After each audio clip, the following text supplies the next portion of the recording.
Doutor, o que é propriedade intelectual? A propriedade intelectual é um ramo do direito que cuida da criação intelectual, né? Seja ela com finalidade artística ou cultural, seja ela com finalidade industrial. A propriedade intelectual ela é separada em dois ramos do direito, a propriedade industrial e o direito autoral. O que prevê a lei do direito autoral? Bom, a lei do direito autoral, dentro do ramo da propriedade intelectual, é a lei que cuida do esforço intelectual direcionado às artes, direcionado à cultura. Então ele se preocupa com literatura, com artes plásticas, enfim, com música, diferente da propriedade industrial, que vai ser o lado da invenção, com uma aplicação industrial diretamente. Quais são os principais fatores que levam à pirataria? Bom, hoje, na realidade, essa pergunta sobre pirataria, hoje se discute muito se esse conceito de pirataria, se essa coisa de pirataria é o que é o equivocado, ou se, diante das novas tecnologias, se não tem que se repensar o próprio direito autoral, se não é ele que é incompatível com as novas tecnologias ou com o novo olhar do mundo sobre a arte, sobre a cultura, né? Quanto mais se amplia esse acesso, a tendência de se querer discutir mais a lei de direito autoral. Então, eu acho que a pergunta pirataria, na realidade, o que a pirataria trouxe foi um novo paradigma para a discussão do próprio direito autoral. O que é considerado domínio público? Domínio público é o estado que uma produção intelectual humana entra após decorrido um determinado prazo, que no Brasil é de 70 anos após a morte do autor. Durante toda a vida do autor e durante 70 anos após a morte dele, o próprio autor ou a família dele, os herdeiros, os sucessores, eles têm a propriedade ou têm o direito sobre aquela produção intelectual. Passado esses 70 anos da morte dele, essa obra intelectual ela cai num estado que a gente chama de domínio público, que ela passa a pertencer a ninguém, que o uso dela passa a ser absolutamente livre.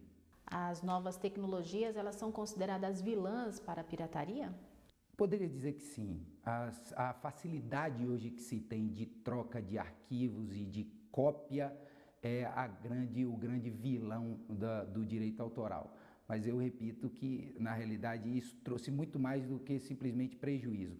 Trouxe uma necessidade de se rediscutir a própria propriedade intelectual diante dessas novas tecnologias e diante do anseio que a população tem de conhecimento, né, e de acesso ao conhecimento.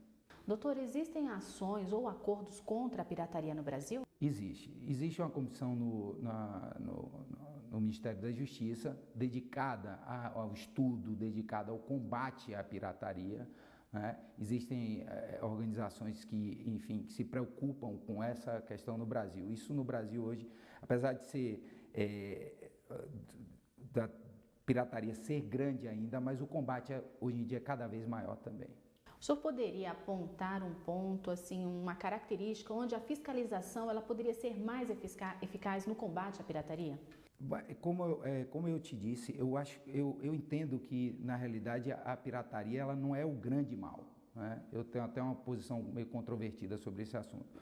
Não é o grande mal. Hoje é ilegal, evidentemente, a pirataria, mas ao invés de simplesmente combater e criminalizar a pirataria, talvez fosse a hora de sentarmos e discutirmos o próprio direito sobre a obra intelectual, né? O próprio direito sobre esse poder sobre a obra intelectual que a legislação, tanto a brasileira quanto no resto do mundo, a gente tem.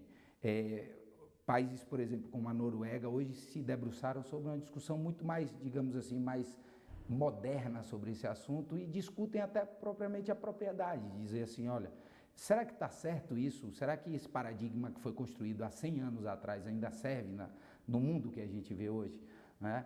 Então, hoje é ilegal, é verdade, é absolutamente ilegal piratear ou copiar sem autorização do autor. Mas talvez a discussão seja muito mais, a necessidade da discussão seja muito mais profunda do que simplesmente o mero combate à pirataria. Doutor, para finalizar, o que é a Lei Rouanet? O que ela institui? A Lei Rouanet é uma lei que foi criada no Brasil de estímulo à cultura, né?